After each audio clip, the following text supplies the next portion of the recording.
ભારત દેશની આન બાન અને શાન એટલે ભારતનો તિરંગો. તો ચાલો આજે આપણે ભારતીય તિરંગાનો ઇતિહાસ નિબંધ જોઈએ. ભારતીય તિરંગાનો ઇતિહાસ. દરેક દેશનો પોતાનો રાષ્ટ્રધ્વજ હોય છે. ભારતનો રાષ્ટ્રધ્વજ તિરંગા તરીકે ઓળખાય છે. તેની વાર્તા પણ ખૂબ જ રસપ્રદ છે. ભારતના ધ્વજ તેના વર્તમાન સ્વરૂપમાં આવતા પહેલાં 6 વખત રંગ બદલી ચૂક્યો છે. પહેલો તિરંગો 7 ઓગસ્ટ 1906ના રોજ કલકત્તાના પારસી બાગાન ચોક, જે આજે ગ્રીન ચોક તરીકે ઓળખાય છે, ત્યાં ફરકાવ્યો હતો.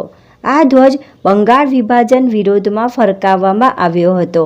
આ ધ્વજ સ્વામી વિવેકાનંદની શિષ્યા ભગિની નિવેદિતા દ્વારા બનાવવામાં આવ્યો હતો.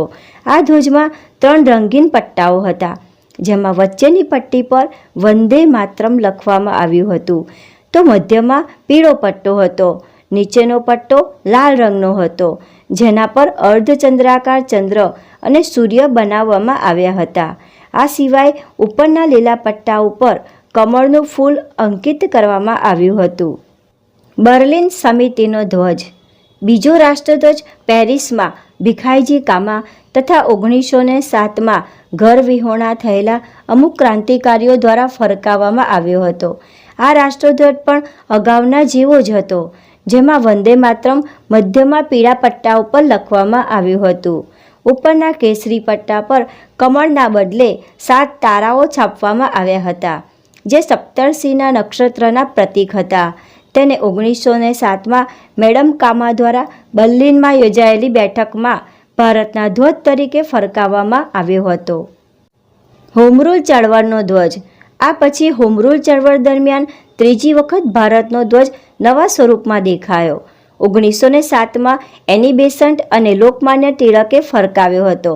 આ ધ્વજમાં 5 લાલ અને 4 લીલી પટ્ટીઓ હતી.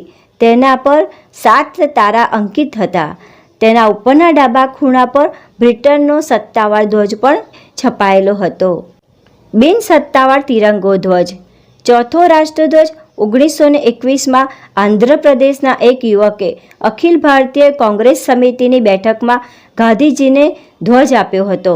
તે 3 રંગીન પટ્ટીઓથી બનેલો હતો અને તેના પર વાદળી રંગનો ચરખો હતો. તેના ઉપરના ભાગે સફેદ, વચ્ચે લીલો અને નીચે લાલ રંગનો પટ્ટો હતો. ગાંધીજીનો ધ્વજ. વર્ષ 1931 તિરંગા યાત્રામાં એક મહત્વપૂર્ણ સીમાચિહ્ન રૂપ છે. કરાચીમાં યોજાયેલી ઓલ ઇન્ડિયા કોંગ્રેસ કમિટીએ એક ધ્વજ બનાવ્યો હતો. તેમાં એક ઠરાવ પસાર કરીને ત્રિરંગાને સત્તાવાર રીતે રાષ્ટ્રધ્વજ તરીકે સ્વીકારવામાં આવ્યો હતો. આ ધ્વજની મધ્યમાં સફેદ પટ્ટી હતી અને તેના પર ગાંધીજીનું પ્રતીક ભૂરા રંગનો ચરખો છપાયેલો હતો. વર્તમાન ધ્વજ. ભારતના વર્તમાન રાષ્ટ્રધ્વજની કલ્પના પિંગલી વેંકૈયાનંદ દ્વારા કરવામાં આવી હતી. 22 જુલાઈ 1947ના રોજ યોજાયેલી ભારતની બંધારણ સભાની બેઠકમાં આ તિરંગાને પ્રથમ વખત રાષ્ટ્રધ્વજ તરીકે અપનાવવામાં આવ્યો હતો. સ્વતંત્રતા મળ્યા બાદ રાષ્ટ્રધ્વજના રંગોમાં તો કોઈ ફેરફાર ન થયો, પરંતુ તેમાં રહેઠિયાના સ્થાને સમ્રાટ અશોકના ધર્મચક્રને મૂકવામાં આવ્યું હતું.